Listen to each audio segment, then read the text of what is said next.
दोस्तों, आज अपने ये समझेंगे कि रीसेंट अनाउंसमेंट्स के बाद अपने को हिंदुजा ग्लोबल सॉल्यूशंस का शेयर खरीदना चाहिए, रखना चाहिए या बेच देना चाहिए। पहले तो अपने को ये समझना है कि कंपनी का प्राइस 20% क्यों गिरा एक ही दिन में।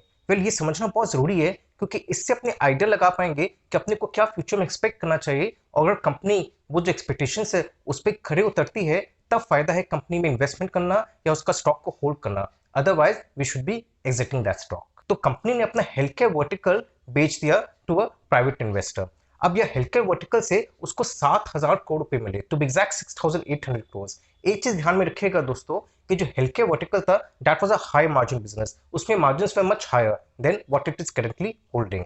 और अगर इसमें पर शेयर के हिसाब से हिसाब लगाए तो अराउंड 4,000 रुपीज पर शेयर का हिसाब आता है। मतलब ये कि अराउंड ये जो 6,800 करोड़ अगर एक कंपनी बांट देती है अमंग शेयर होल्डर्स, तो हर शेयर होल्डर को अराउंड 4,000 रुपीज पर शेयर का फायदा होता। Well, that is not to be expected because obviously पूरा पैसा तो बांट नहीं देगी, बट स्टिल इन्वेस्टर्स एक्सपेक्ट करी थी कि अच्छा खासा कंपनी इसको डिस्ट्रीब्यूट करेगी to its investors, which did not happen because company ने कहा कि वो 150 रुपया पर शेयर का dividend, special dividend it will be announcing, and उसके अलावा there is going to be a bonus share 1:1 का।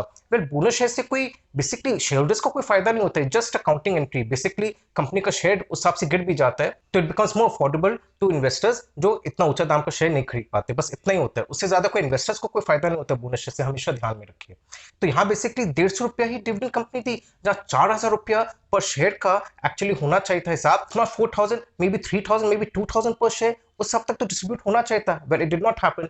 तो इन्वेस्टर्स काफी नाराज हो गए थे और इसलिए इट टैंक द शेयर्स। देखिए, आज के दिन अपने इन्वेस्टर्स के पास बहुत पावर है।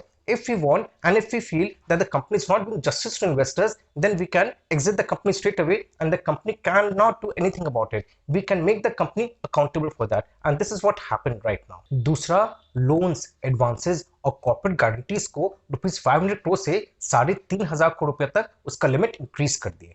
तो अब होगा क्या कि in the future the company can easily provide loans और make corporate guarantees to its promoter entities to around 3,500 crore.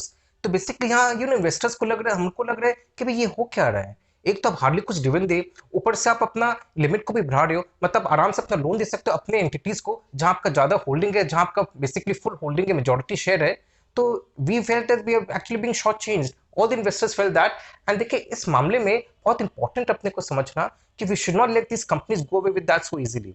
Either we have to tell the company, we have to make them understand कि भाई you just cannot keep the wealth aside and not distribute it among investors. You have to do that. This is expected of any company. देखिए, और भी companies ने जिन्होंने इतना कुछ verticals बेचा उन्होंने अच्छा खासा डिस्ट्रीब्यूशन किया तो share holders. There were many companies like that, so the investors expecting कि ये कंपनी भी ऐसा करेगी, and that did not happen. Company का कहने की जो पैसा है उसको डिजिटल बिजनेस में यूज करेगी, और जो बेसिक कॉर्पोरेट गारंटीज भी देखी उसमें उनको बेटर रेट ऑफ इंटरेस्ट मिल रहा है, इसलिए वो दे रही है लोन। अरे आप लोन देने में लगे हो, आप बिजनेस में बढ़ाओ, बिजनेस को बढ़ाओ, आप सामने दिखाओ कि ये आप एक्विजिशंस करेंगे, आप ये बिजनेस किस तरह से बढ़ाएंगे, यहाँ रुपया लगेगा तो investors will be wait you. और अब कंपनी बड़ी कि 1,000 करोड़ का शेयर बायबैक करेगी, that's also in a few months down the line. तो बेसिकली कंपनी कह रही है कि 6,800 करोड़ में 1,000 करोड़ का शेयर बैक हुआ, मतलब 5,800 करोड़। उसमें अनदर आप करीबन 350 करोड़ निकाल दो जो डिविडेंड्स के लिए लगा, तो बेसिकली आपका 5,500 करोड़ अभी भी कंपनी के पास है। It is there in books. क्या करेगी कंपनी 5,500 करोड़ का? मतलब समझ में नहीं आ रहा है। बोर्ड या कंपनी एक्विजिशन होगा, कंपनी बिजनेस को बढ़ाएगी, ठीक है बढ़ाओ, आप उसके लिए साइड करो पैसा, पर पूरा पैसा साइड करना मतलब this is literally 80% company side करिए पैसा rather than distributing to share holders. Well, this is not fair I feel. And the other companies ने, उन लोग भी जब वर्टिकल्स बेचा था तो उन्होंने भी कर सकते थे, वो भी कर सकते थे अपना कंपनी को बढ़ाने के लिए, अपने और वर्टिकल्स को बढ़ाने की पोजीशन के लिए वो पैसा रख सकते थे, but did not do. Most of the money was actually distributed among the shareholders. So ऐसा बात नहीं है कि we don't have examples of other companies doing that, तो why did this company take this step? ठीक है, आप 80% distribute मत करो, 50% तो करना चाहिए, यहाँ तो सिर्फ 20% कर रहे हो। सो अब हो क्या रहा है, देखिए कंपनी तो डेफिनेटली साउंड है, कैश ही कैश है बुक्स में, बट क्या intent of the promoters, whether promoters want to share the wealth with the shareholders, वो अपने को समझना जरूरी है। वो अभी समझ में नहीं आ रहा है, प्रोमोटर्स का इंटेंशन अभी सही नहीं लग रहा है, इन द सेंस कि लग नहीं रहा कि wants to distribute the money with the shareholders। तो देखिए, अब जब ये ऐसा होता है ना, तो कंपनी कितना अच्छा प्रोग्रेस करे, कितना अच्छा कर ले, अगर इंटेंट सही नहीं है तो क्या कि हम लोग इन्वेस्टर्स को खास फायदा नहीं होने वाला इन द लॉन्ग रन। अब देखिए यहाँ क्या है कि अगर प्रेशर बिल्डअप हो, अगर देखिए कंपनी का प्राइसेस और गिर जाए, और अगर प्रोमोटर्स को ऐसा लगे कि भाई they have to take some drastic step, नहीं तो they stock price will get a bashing, तब क्या something might happen, but I still feel कि 1000 crore of share buy back is also not enough. उससे कहीं ज्यादा होना चाहिए। It should been at least 2000 crore का share buy back. 1000 crore is nothing. तो हो सकता है कंपनी बाद में और इंक्रीज कर दे, चांसेस वैसे थोड़ा सा कम लग रहा है। तो at this point of time I would rather से कि stay away from this company. नया घुसने का तो सवाल नहीं है। जब होल्ड भी करियो ना, तो आई फील आप अपना एटलीस्ट 50% होल्डिंग तो निकाल दो, बिकॉज प्रमोटर्स का इंटेंशन अभी दिख नहीं रहा ना सही।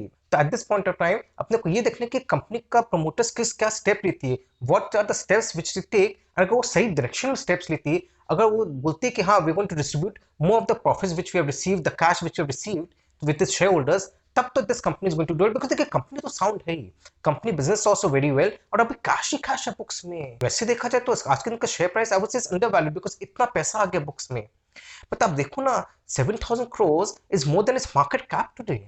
जितना पैसा है उससे कम तो मार्केट कैप है कंपनी का। तो डेफिनेटली कंपनी का शेयर प्राइस तो बहुत कम है हिसाब से देखा जाए आज के दिन जिस हिसाब से इसके पास कैश है। और प्रॉब्लम क्या है कि अगर कंपनी शेयर होल्डर्स के बारे में नहीं सोचेगी तो अपने कुछ नहीं कर सकते।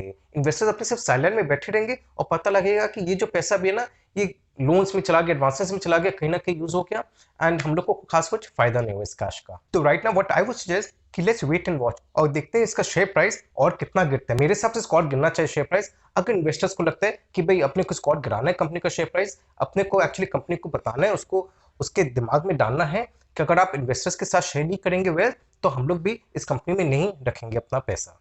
तो यहाँ बहुत इंपॉर्टेंट है कि व्हाट गेम इज देयर। यहाँ एट द सेम टाइम बहुत से लोगों को लगेगा कि भाई व्हाट वैल्यू मिल रहा है कंपनी को, हिसाब से आज के दिन शेयर प्राइस कुछ भी नहीं, जिस हिसाब से अब उसके बुक्स में आ गया कैश, पर वो बुक्स के कैश में डिस्ट्रीब्यूट नहीं हो आपकी तरफ, तो फायदा क्या ऐसे कैश का, ये भी ध्यान में रखना है। तो अभी क्या ना, टू सेट ऑफ इन्वेस्टर्स रहेंगे। एक को लगेगा कि वैल्यू है, दूसरे को लगेगा कि भाई नहीं यार अपने को इंटेंशन के हिसाब से जाना है। So depends on what game you want to play.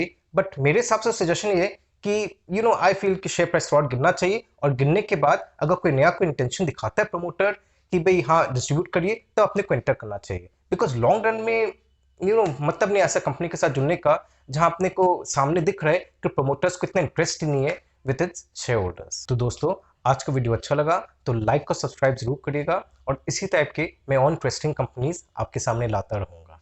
Thank you very much for watching. Bye bye and take care.